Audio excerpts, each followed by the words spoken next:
Después de la reciente partida de la leyenda del merengue Rabby Pérez, un secreto largamente guardado salió a la luz. Su hijo no reconocido, Carlos Rafael Pimentel, ha decidido romper el silencio. Por primera vez, el mundo va a descubrir la verdad detrás de los aplausos. No hablaremos solo del artista, sino del ser humano que se escondía fuera del escenario, del padre que muchos desconocían que existía. ¿Quién era realmente Rabby Pérez cuando dejaba de brillar bajo los reflectores? ¿Por qué ocultó durante tantos años que tenía un hijo? ¿Y cómo vive ese hijo este duelo, sabiendo que la verdad se fue con él? Lo que escucharás no es solo una historia de canciones, presentaciones y fama. Es una narrativa cargada de heridas, redención, silencios rotos y un legado inesperado.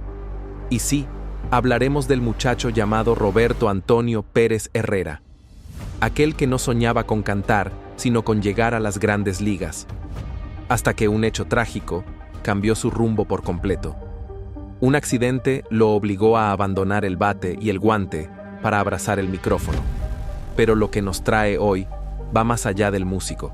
Es una historia que cambiará tu percepción de él. Te invito a quedarte hasta el final.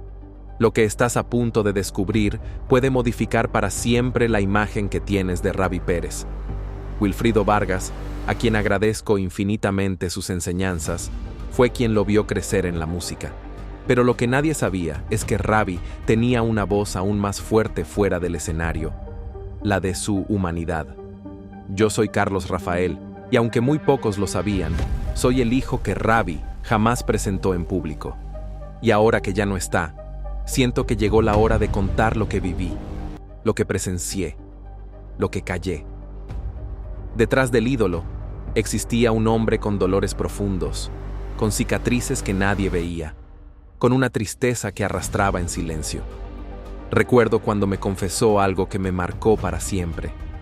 Me dijo con voz serena, pero con los ojos apagados: nunca pude ser beisbolista. A los 15 años, sufrió un accidente tan grave que lo dejó hospitalizado durante un año entero. 30 días en coma. Cuando abrió los ojos, su cuerpo no le respondía. Imagínate despertar sin poder moverte. Tardó 2 años en volver a caminar, en recuperar el habla, en reconstruirse. Todo lo tuvo que aprender de nuevo, como si hubiera vuelto a nacer. Fue en ese silencio hospitalario donde la música se convirtió en su refugio. No fueron los escenarios ni los contratos. Fue una guitarra vieja y otros pacientes que le pedían canciones. Así nació la voz más potente del merengue. Me contó que aún recuerda las ruedas de un coche acercándose a su rostro. Después, solo recuerda el techo de la ambulancia y la sirena entre el dolor. Su familia no tenía dinero para pagar toda su rehabilitación, y los médicos fueron tajantes. Nunca volvería a ser el mismo. Ese golpe fue tan brutal que me confesó haber perdido la voluntad de vivir. Hasta que apareció alguien que le cambió el destino. Un joven del barrio lo animó, le prestó oído y le hizo una propuesta inusual. ¿Quieres cantar en el coro de la iglesia? Un muchacho roto, sin rumbo ni esperanza, atrapado en un cuerpo que no le obedecía. Así estaba Rabby cuando la música volvió a entrar en su vida. En otro momento habría dicho que no, pero ese día respondió sin energía, casi por inercia. Está bien, voy contigo. Esa decisión, tan simple, fue el punto de partida de su nueva vida. En un banco de iglesia, rodeado de voces tímidas, comenzó el milagro. Poco después, cuando ya estaba en la capital, lo escucharon cantar y lo invitaron al coro del Ateneo. En poco tiempo, ya era el subdirector. Ese grupo juvenil, que para unos era un pasatiempo, se volvió su tabla de salvación. Allí no importaban los reflectores, sino las armonías y los ensayos. Fue en ese espacio de voces anónimas donde encontró algo que ni el béisbol le había dado: pasión de verdad. El escenario llegó mucho después. Primero fue el Conservatorio Nacional, luego vinieron las orquestas, los aplausos, las luces. Pero lo más importante ya había sucedido. Había recuperado su identidad, su propósito, su voz. Y ahora yo, como su hijo, quiero que el mundo sepa quién fue también fuera del escenario. El padre, el hombre roto, el sobreviviente. ¿Sabías que su comida favorita era el locrio con bacalao? ¿O que antes de cada presentación rezaba en silencio, aunque nadie lo notara? Estas pequeñas cosas son las que nos hacen humanos, las que quiero que ustedes conozcan. Y sí, durante años me dolió que no me reconociera, pero ahora entiendo que también fue una víctima de su tiempo, de sus miedos, de su fama. ¿Ustedes creen que alguien tan querido puede tener una vida tan solitaria? ¿Les ha pasado sentir que su héroe también tenía grietas? Déjame tu respuesta en los comentarios. Y si esta historia te ha tocado, compártela con alguien que ame la música, pero también las historias humanas. No olvides darle like, suscribirte y activar la campanita. Así más personas descubrirán al verdadero Ravi Pérez. Desde los días en que formaba parte del coro del Ateneo, todos comenzaron a voltear la mirada hacia ese joven que interpretaba cada nota como si su existencia dependiera de ello. Y es que, de verdad, se le iba la vida en eso. Ruby, en ese entonces, ni siquiera quería saber del merengue. Decía que no era para él, que prefería los boleros, que eran más elegantes, más refinados. «Yo no voy a cantar eso, yo soy bolerista, de los finos», decía con orgullo. Pero se topó con los Pitágoras del ritmo y ahí comenzó su travesía real. Cantaba por necesidad, por no dejarse vencer, por no volver al vacío del que ya había logrado escapar. Su voz, que para entonces ya cargaba con una fuerza capaz de estremecer a cualquiera, lo fue elevando paso a paso. Su primer grupo fue precisamente los Pitágoras del ritmo, pero el verdadero despegue se dio con los juveniles de Baní en el año 1978. No solo grabó, se catapultó. Y es que, cuando la vida te arrebata una ilusión, a veces lo hace solo para entregarte una más grande. Sin saberlo, Ruby estaba cambiando el guante por el micrófono que lo convertiría en leyenda. ¿Y saben qué? Todo eso lo presencié a la distancia, porque yo soy Carlos Rafael Pimentel. Aunque mi rostro no haya aparecido en revistas ni periódicos, aunque mi existencia haya sido un secreto, llevo su sangre, su historia y ahora su verdad. Crecí escuchando fragmentos de esta historia, retazos de una existencia tejida entre vítores y carencias. La mayoría solo conoce el mito, pero pocos saben quién fue el hombre, ese Ravi Pérez que apostó hasta lo que no tenía. Me contó una vez que se enteró por casualidad de que Fernando Villalona, el mismísimo Mayimbe, estaba buscando una nueva voz para su orquesta. Sin pensarlo, se apareció en una fiesta en Herrera, sin ser invitado, sin temores, y cantó como si fuera su última chance. Villalona quedó impactado. «Tú te vienes conmigo», le dijo. Así empezó, cobrando apenas 35 pesos por presentación. Eso no daba ni pa' la leche de los muchachos, me confesó con una risa cargada de nostalgia. Pero él seguía, como si ya estuviera cantando en el Madison Square Garden. Lo curioso es que, al principio, ni siquiera le agradaba el merengue. «Soy bolerista», decía con firmeza. Sin embargo, la vida insistía, y el merengue fue ganando espacio. Su primer tema en este género lo grabó con los Pitágoras del ritmo, titulado Pato Robao, y de ahí fue directo al escenario del Madison, donde interpretó un homenaje a Tatico Enríquez, que dejó a todos sin aliento. Fue en ese instante cuando comprendió que el escenario era su lugar. Por esa época, decidió también transformar su nombre. Me dijo, Roberto Pérez suena como a mecánico del barrio, no a artista. Así que se lo acortó, y desde ese momento nació Ruby Pérez. Pero el triunfo no trajo estabilidad. La economía familiar estaba por los suelos. Hubo noches en las que literalmente no tenía que darles de comer a sus hijos. Para colmo, su padre le soltó una de esas frases que calan hondo. «Muchacho, deja ese relajo y ponte en lo tuyo». La presión era inmensa, pero hubo alguien que siempre estuvo ahí. Fernando Villalona. Para mi padre no fue solo un patrón, fue un hermano. Le abrió las puertas de su hogar, le brindó su cama y, más importante aún, le dio aliento cuando nadie más lo hacía. Aún así, no todo era armonía. Dentro del grupo, Las tensiones eran constantes. Egos, decisiones complicadas y diferencias que lo llevaron, con el alma hecha trizas, a dar un paso al costado. Ruby es tu nombre. Olvídate. Ese es el que te define, le dijo Villalona en uno de sus últimos encuentros, mientras lo abrazaba con los ojos húmedos. Poco tiempo después, llegó la llamada de los hijos del rey. Esta vez sí había una paga digna, y papá no lo dudó. Ya no podía pensar solo en cantar. Tenía una familia que alimentar. Pero el gran giro de su carrera llegó en 1982. Apenas estaba comenzando su etapa con los hijos del rey cuando recibió una llamada inesperada. Era Wilfrido Vargas. Le proponía algo sencillo, que lo cubriera por un tiempo mientras salía Fernando. Como siempre, papá aceptó el reto. En un vuelo rumbo a Puerto Rico, Wilfrido se le acercó y le dijo: Ruby, aprende esta canción, se llama El Africano, está pegando durísimo. En una presentación en Colombia, la interpretó como si la hubiese ensayado toda su vida. El público estalló, y al día siguiente, Wilfrido le soltó la noticia: ya está grabada. Fue en ese momento que mi padre entendió que ya no era un reemplazo, era el rostro del futuro del merengue. La canción se coló en todas las emisoras y fue un fenómeno. En cuestión de días, mi papá pasó de ser el nuevo del grupo a convertirse en el hombre cuya voz todos repetían. El Africano no solo se escuchaba, se coreaba, se volvió un himno. Y aunque muchos creen que todo eso fue obra del azar, yo sé que fue resultado de una historia marcada por sacrificios, caídas, luchas y una voz que jamás se rindió. Fue un caso excepcional, casi un acto de insubordinación, porque Wilfrido Vargas tenía una norma inflexible.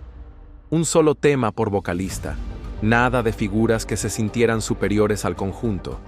Pero con Ruby rompió su propio mandamiento. Tu padre fue de los más grandes que pasaron por mi banda, me comentó una vez el propio Wilfrido, y no lo dijo por cortesía. En 5 años mi papá registró 22 canciones con él. Nadie más logró eso.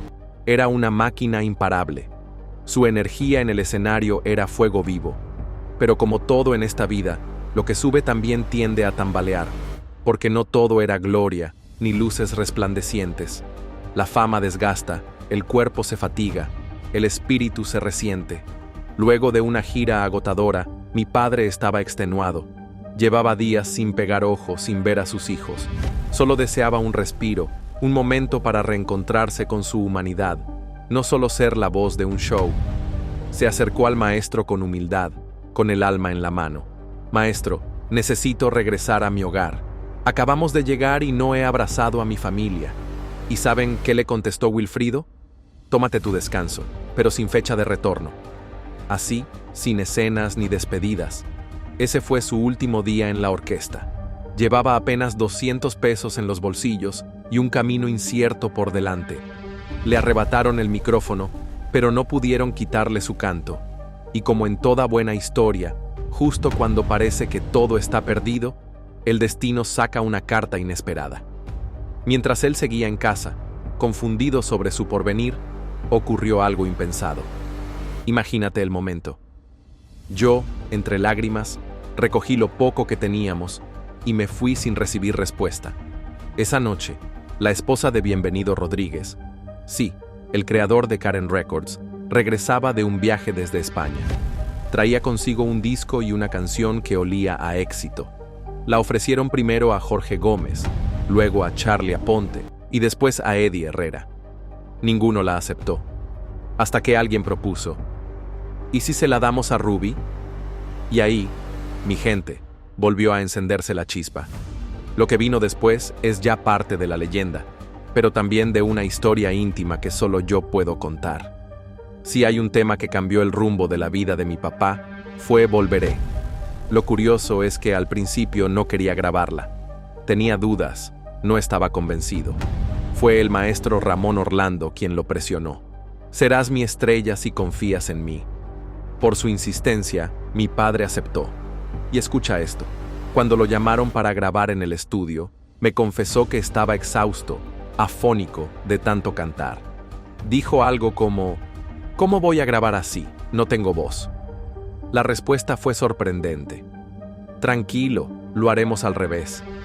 Sí, al revés. Primero grabaron los coros, después la voz principal. Un método muy poco usual para la época, pero resultó ser un acierto. El 19 de diciembre lanzaron Volveré en la radio y en apenas 3 días ya era un éxito a nivel nacional. No solo gustó, fue un fenómeno. Cada estación lo tenía en rotación. La voz de mi papá retumbaba en todo el país.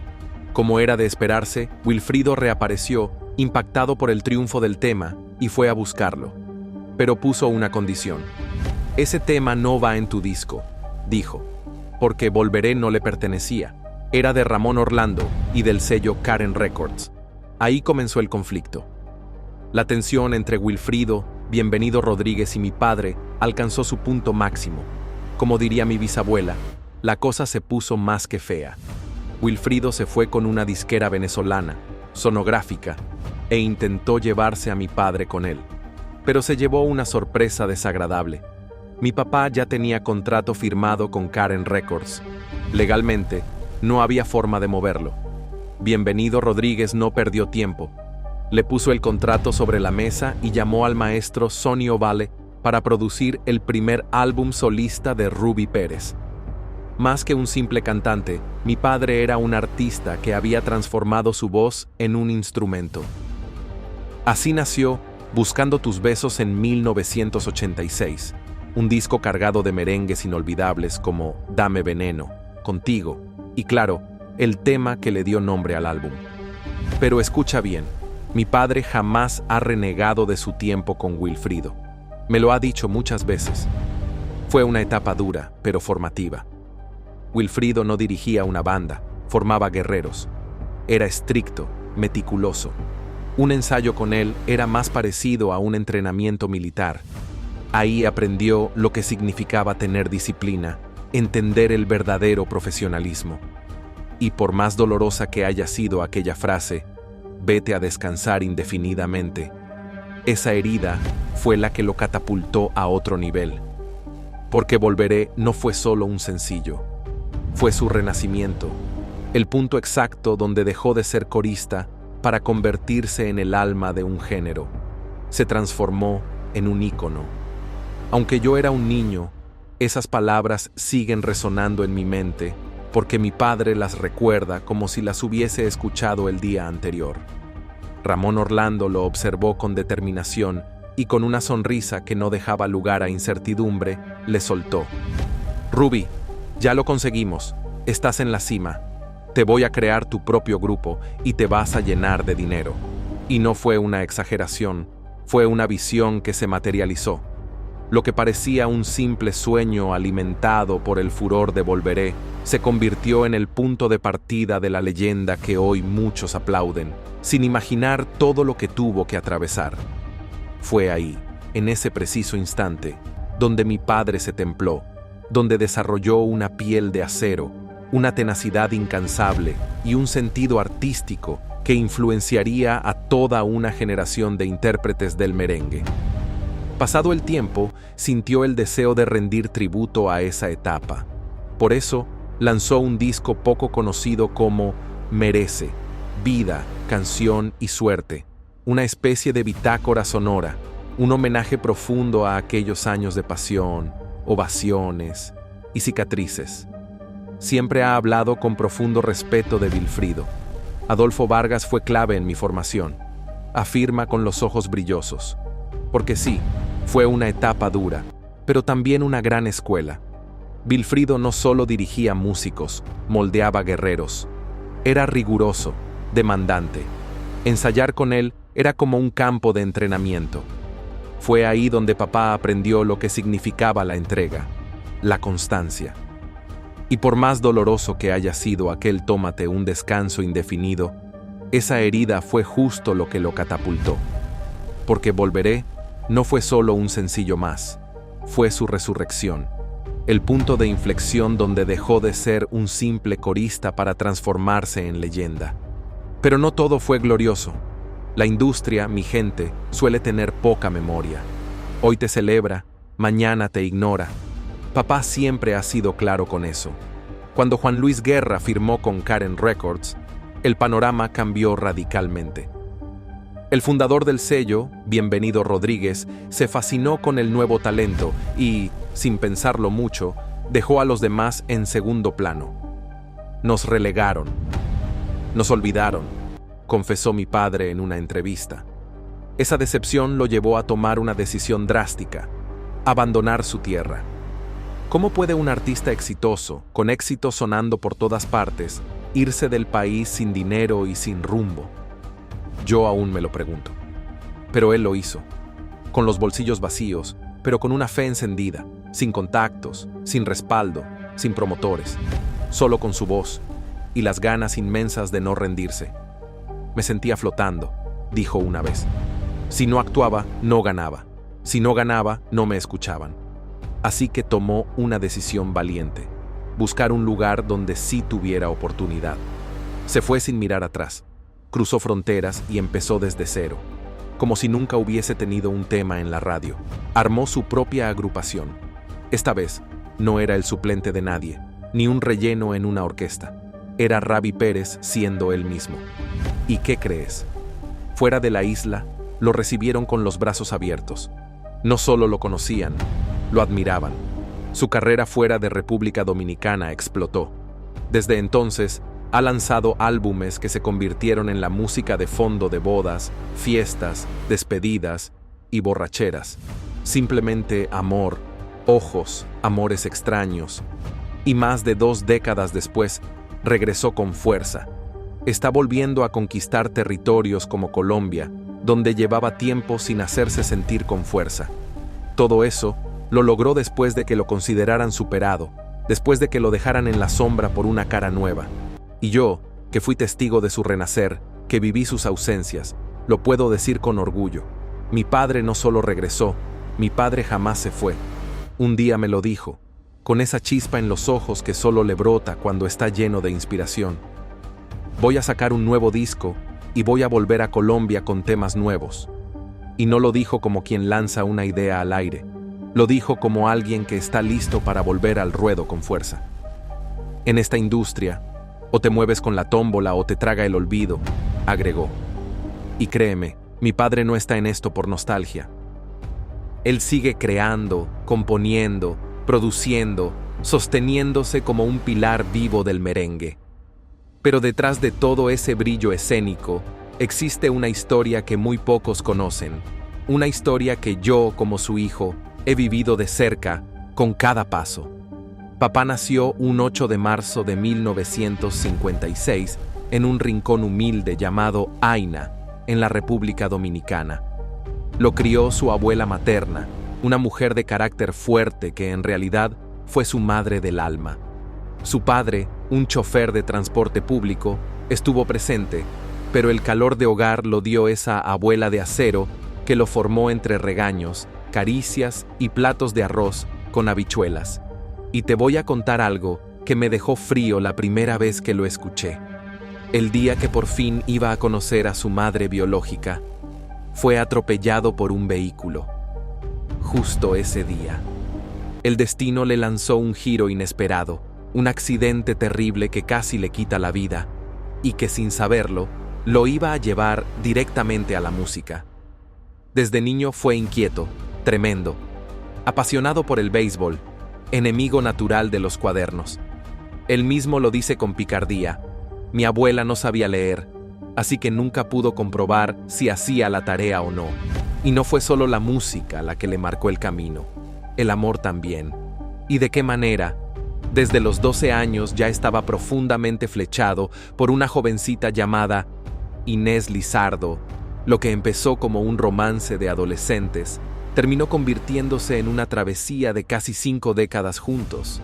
Compartieron la crianza de 4 hijos, se apoyaron en los momentos de gloria, en las tormentas y en esas interminables giras donde él partía, pero siempre regresaba al calor de sus abrazos. Eso sí, no significa que mi padre fuera un hombre sin errores. Él mismo lo ha reconocido.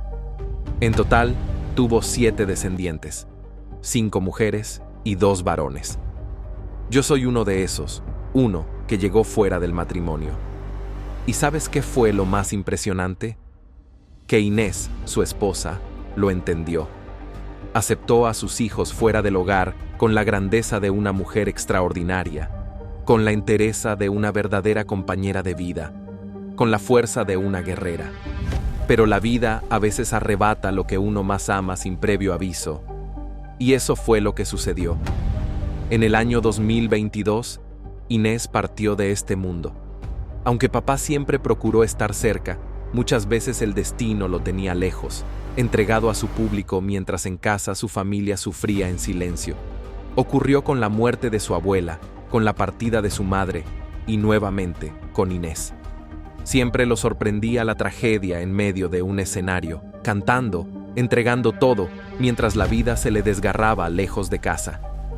Inés enfrentó el cáncer de mama con una valentía que aún nos deja sin aliento.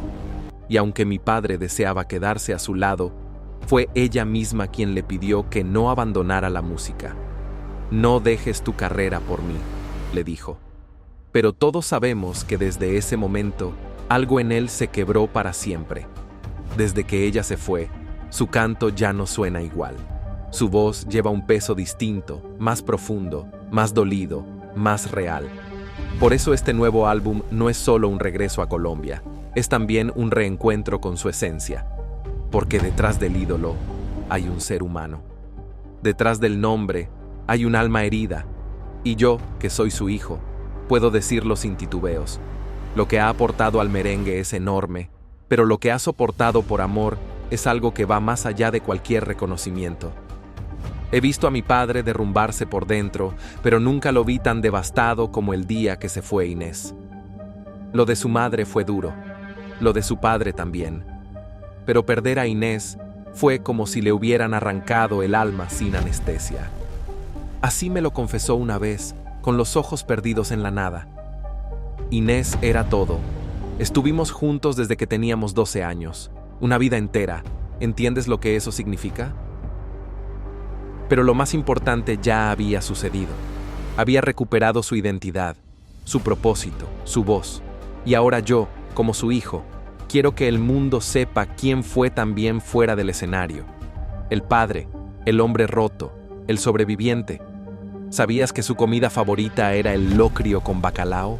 ¿O que antes de cada presentación rezaba en silencio, aunque nadie lo notara? Estas pequeñas cosas son las que nos hacen humanos, las que quiero que ustedes conozcan. Y sí, durante años me dolió que no me reconociera, pero ahora entiendo que también fue una víctima de su tiempo, de sus miedos, de su fama. ¿Ustedes creen que alguien tan querido puede tener una vida tan solitaria? ¿Les ha pasado sentir que su héroe también tenía grietas? Déjame tu respuesta en los comentarios.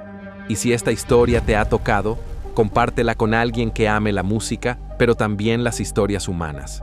No olvides darle like, suscribirte y activar la campanita. Así más personas descubrirán al verdadero Ravi Pérez. Desde los días en que formaba parte del coro del Ateneo, todos comenzaron a voltear la mirada hacia ese joven que interpretaba cada nota como si su existencia dependiera de ello. Y es que, de verdad, se le iba la vida en eso. Ruby, en ese entonces, ni siquiera quería saber del merengue. Decía que no era para él, que prefería los boleros, que eran más elegantes, más refinados. «Yo no voy a cantar eso, yo soy bolerista, de los finos», decía con orgullo.